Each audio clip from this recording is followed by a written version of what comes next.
Hey guys, it's Gigs, also known as Joey. I run JN Garage. It's just a photography and automotive page or shed posting experience. I don't know how you want to call it. But I haven't really given any updates or any videos in the last 6 to 8 months because I've been pretty busy with changing jobs, getting into a relationship, and, all the things that life throws at you.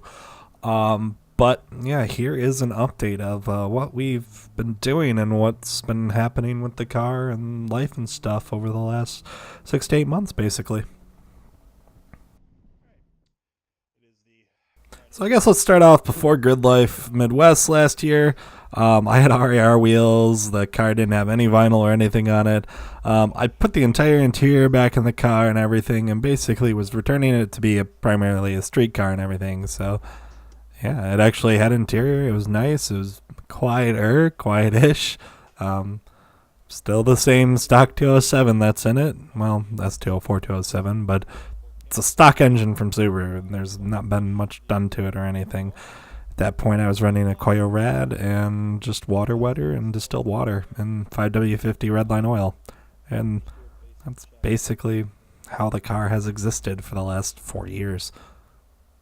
It hasn't had this back interior in it since fall of 2015 when it went off to the first body shop. Had to get pulled.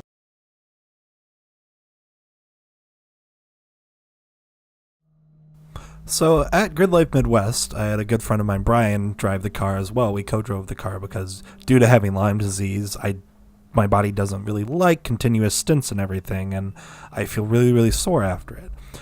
He found, and we both found that the cooling system was not keeping up. What had happened is that the thermostat for the oil cooler for the Spec C assembly had failed partially open, so it was only flowing like about half of what it should have been, or somewhere around there.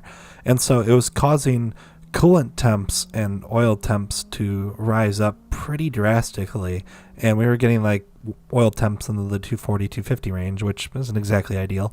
I mean, Redline will take it, it's just for how long will it take it, and how much do you want to have bearing wear, and how much do you want to affect bearing wear.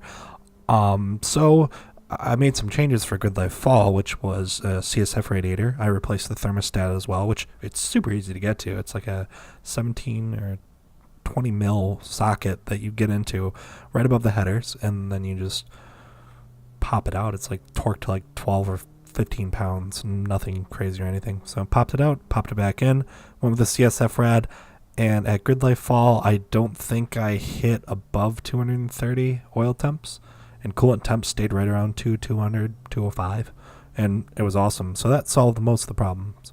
And the braking was fixed by switching to PFC pads, which thanks Johnny at OG Racing, or now Johnny at Nine Lives Racing, for suggesting them, and Matt and Brad at Evolve Motorsport for pretty much just bullying me into finally trying them, and they work excellent. I also would like to thank the Grid Life group for running such a great event and everything. And going on track at night is an eye-opening experience. It's terrifying, yet it's super, super fun. I suggest that if you get the chance, you do it. And it was amazing. And my amount of respect for endurance racing drivers is now through the roof, because I'm amazed at their ability to drive fast at night. I mean, everyone was struggling to lay down any decent laps at night because it was cold and you couldn't get temp into the tires, and also all your reference points are now muddied and dark. But it was an amazing experience, and if you have the chance to do it, you should definitely do it. So the car slept all winter and was in storage until about 2 weeks ago, and then I woke it up and did an oil change and everything, and have been dusting it off, so to speak. And now it kind of is waiting its next round of little quality of life upgrades and everything. That includes a quieter exhaust with new resonators and everything, and a bunch of little upgrades, some sound deadening, new speakers, new head unit, because it's still the original speakers, which are like 16 years old now, really, really old. And a bunch of other little upgrades to support E85 and a flex fuel tune. And it's going to be a safe flex fuel tune. It's not going to be anything aggressive or anything crazy. It's just going to be reliable and more torque, which is fun because it's a 2-liter and it doesn't have that much torque, but we'll see what we can do. So there'll be videos following that, and probably head out to Chicago sometime in May to get all that done. And yeah, I'll record the entire time. So stay tuned in, and thanks for checking in.